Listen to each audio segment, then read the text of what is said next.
Everything in this job gets built around one object, a washing line. The man who invented it died with nothing to show for it. We'll get to that. Welcome back. Today I'll be taking you through a curved brick path leading to a paved circle around the washing line, and there'll be plenty of stories and history along the way. Even these bricks carry a name that only exists because of a political scandal. I'm back in the same garden as the last video, just a different part of it. The plan is to run a curved brick path out to a full circle around the washing line, using the same reclaimed bricks that border the stone paths around the property.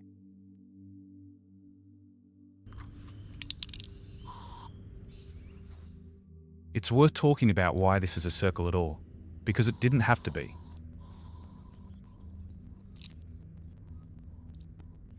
A square pad would have been faster. Straight cuts, no setting out a radius, no fighting a curve with a diamond blade on every brick that needs to follow the arc. Quicker, cheaper, easier, in pretty much every practical sense.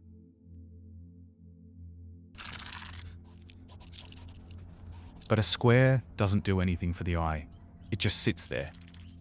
A circle, especially one this size, changes how the whole space reads.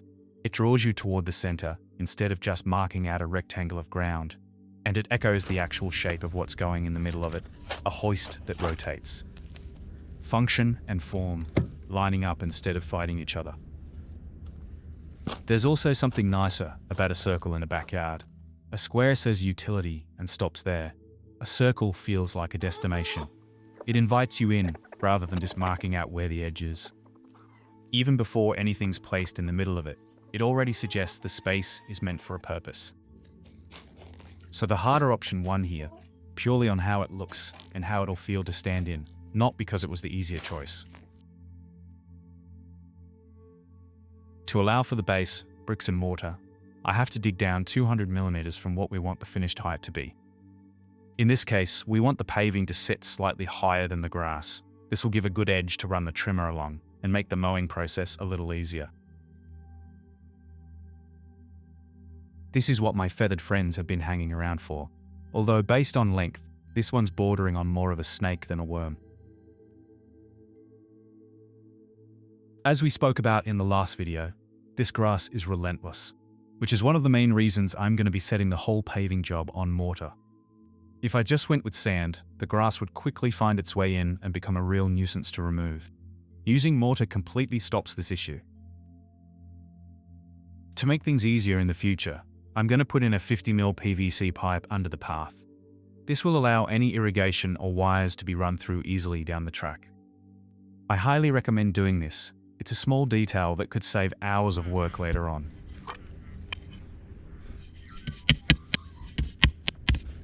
Before our base goes in, it's important to set up some string lines to make sure enough soil has been removed. This is also the time to add a slope to the paving. If I paved this perfectly flat, the water would puddle. By adding a slope, the water can drain off.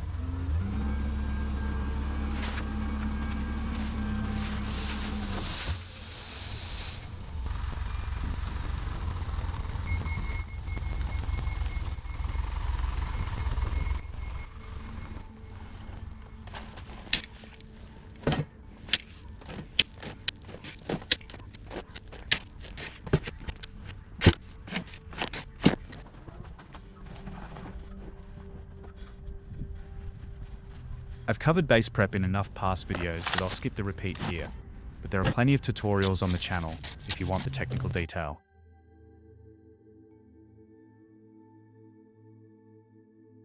The washing line I'm paving around is called a Hills Hoist. Every Australian viewer knows it. I've said before that Hill wasn't the man who invented it. That credit belongs to Gilbert Toyne, but I've never properly told Toyne's story. It's a lot darker than I made out last time, and it deserves telling properly, because what happened to him is the kind of thing history does all the time.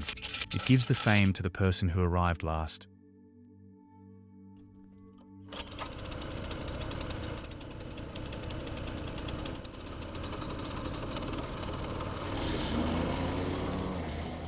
Toyne was born near Geelong in 1888 and trained as a blacksmith, a wheelwright, and a farrier. He was one of 13 children, and 13 children in one house meant a relentless, crushing volume of washing.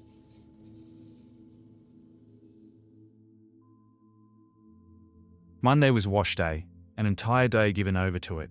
The night before, wood was chopped and the fire set under the copper. On Monday morning, the copper was filled and boiled. The whites going in first, stirred with a stick worn smooth from years of use, then lifted into a rinsing tub, then through a hand-cranked mangle to wring the water out, then finally hung on a straight timber prop with no give in it at all. Bigger families meant multiple loads through the same copper, one lot boiling while another dried. He watched his mother struggle through all of it, and he was still only 14 when he first saw the gap in the market. There had to be a better way than a fixed line between two posts.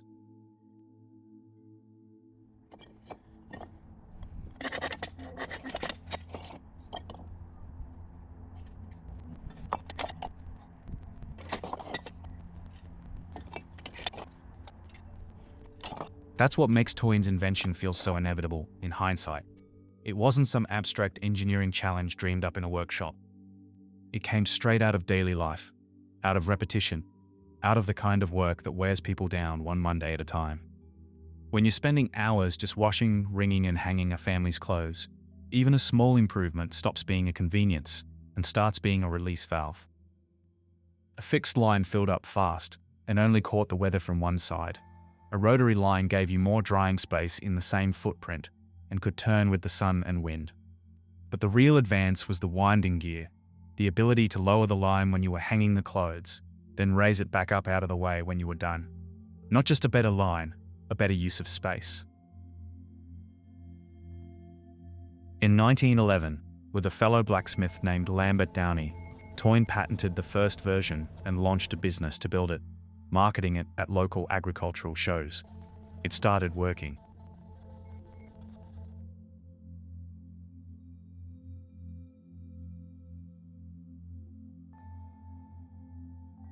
Then, in 1914, he enlisted for the First World War, leaving the business in his wife's and his manager's hands.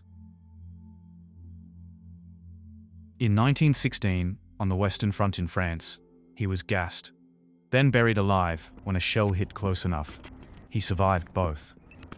He came home in 1919 with shell shock and hearing loss, to find the business collapsing in his absence, and his wife had had an affair with his own manager while he was away and had a child with him.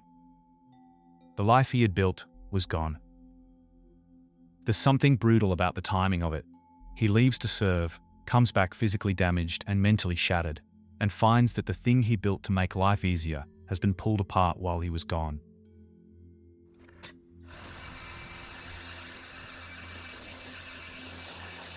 It's not just that he lost a business, it's that the whole premise of his work, solving a real household problem, was still there, still needed, but now the credit was slipping away from him too.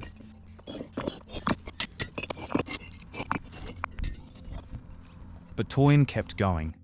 It's not about how hard you hit, it's about how hard you can get hit and keep moving forward. His marriage was over. He met a woman named Myrtle, remarried, and she pushed him to rebuild the business, which he did in 1923. Through the 1920s, he refined the mechanism, and in 1925 he patented an all-metal design with an enclosed crown wheel and pinion winding gear, sealed against the weather in a way nothing before it had managed. He made them in a range of sizes, up to 6 meters across, for families as large as the one he'd grown up in, the same size as the one I'm paving around here. He moved to Adelaide to chase the manufacturing boom, and in one of those strange coincidences, ended up living on the same street as a young Lance Hill, years before Hill would take the credit for what Toyne built. A few years later, Toyne moved again, to Sydney this time, still trying to grow his business. Then it all came apart. The Depression hit in 1929, and his sales collapsed along with everyone else's. Around the same time, 3 of his children died in unexplained circumstances. In 1939, at over 50 years old, he enlisted again for the Second World War. He died in 1983, 94 years old. By then, the thing he had invented had been known as a Hills Hoist for decades. That happened because of Lance Hill. In 1945, Hill came home to Adelaide from the war and built his own rotary line with his brother-in-law, Harold Ling, in the backyard. But what made that possible was not invention, it was the passage of time. Toyne's patents had already expired. When the protection ended, the idea was no longer fenced off, and there were 17 rotary hoists on the market by then, all free to use.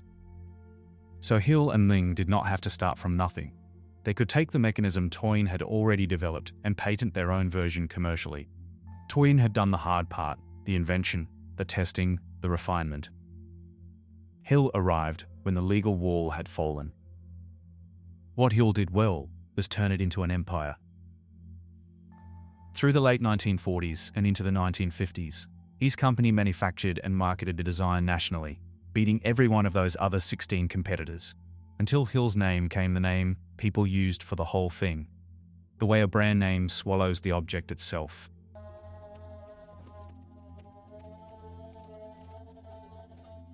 Toyne had built the machine. Hill inherited the moment.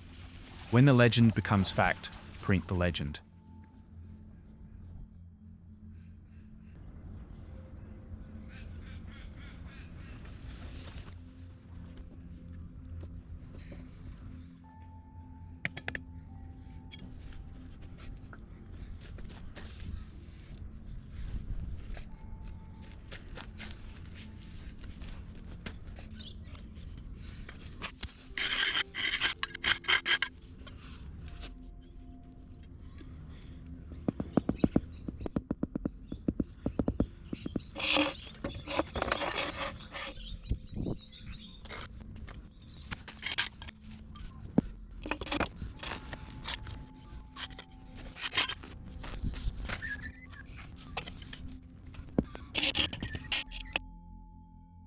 It's funny that the Hills Hoist isn't the only thing in shot whose name doesn't quite tell the truth. Earlier I mentioned these bricks carry a name that only exists because of a political scandal. If you look closely, all of these have Glen Iris stamped right into the brick itself. Here's the actual story behind that name, and it's a good one. In the early 1900s, bricks were power in Melbourne. Whoever controlled them could shape the pace of the city's growth, and the price of every house going up across the suburbs.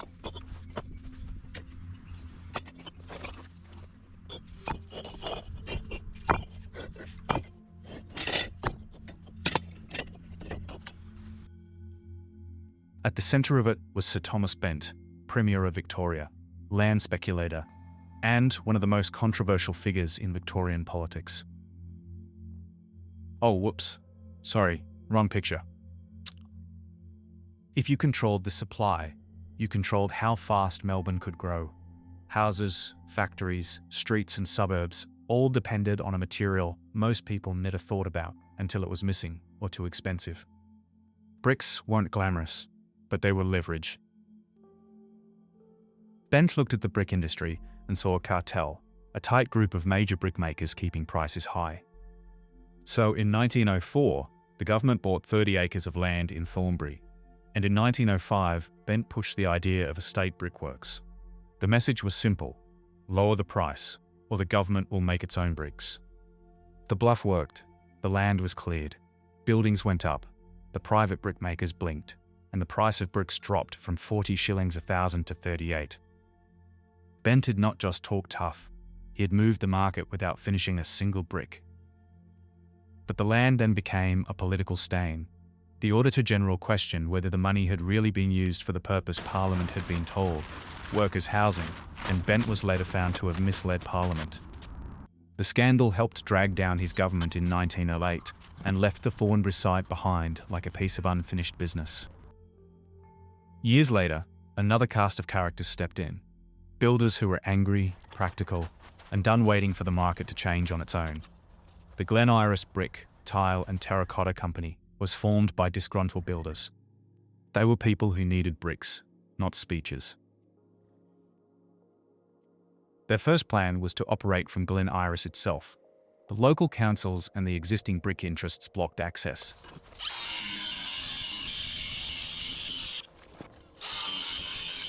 They ended up setting up on the very land Bent had once used as a threat, over in Thornbury, but kept the Glen Iris name anyway, a name that outlived the plan it was named after.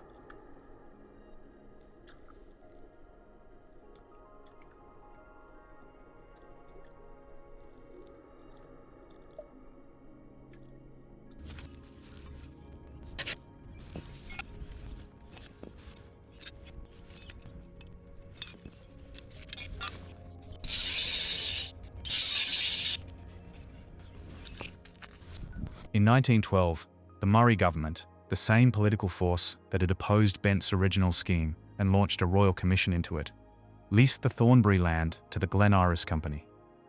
The company agreed to supply bricks to the state at a reduced price, and the works began operations the following year. A political bluff had finally become a working factory. The early days weren't easy. The company faced hostile press and local protests, but the kilns went up, including a Hoffman kiln, designed in 1912 by Bates, Smart and McCutcheon, the same firm still operating in Melbourne today. This was no backyard operation. It was a serious industrial plant, built for scale and built to last. Over time, the Thornbury Works became one of Melbourne's major brick producers, running for decades. So when I lay these bricks, I'm not just paving a surface. I'm paving over a story of political bluff, industrial pride, local resistance, and eventual reinvention.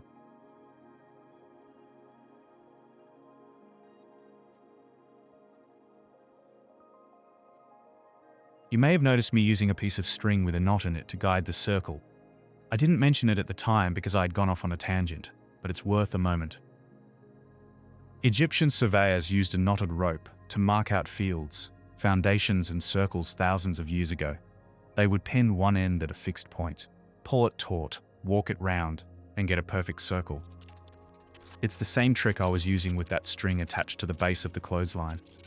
They had to do it every year too. The Nile would flood and wipe out the markers.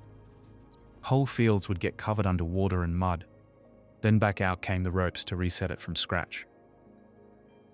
There's a word that comes straight out of that practice too: geometry. Geo and metron, earth and measurement, which is literally what I was doing. A washing line probably isn't something most people spend much time thinking about. It's just another object in the backyard. But behind this one is an inventor almost nobody remembers, bricks with a story most people have never heard, and a simple piece of string that's been helping people measure the earth for thousands of years. Not bad for an afternoon hanging out the washing.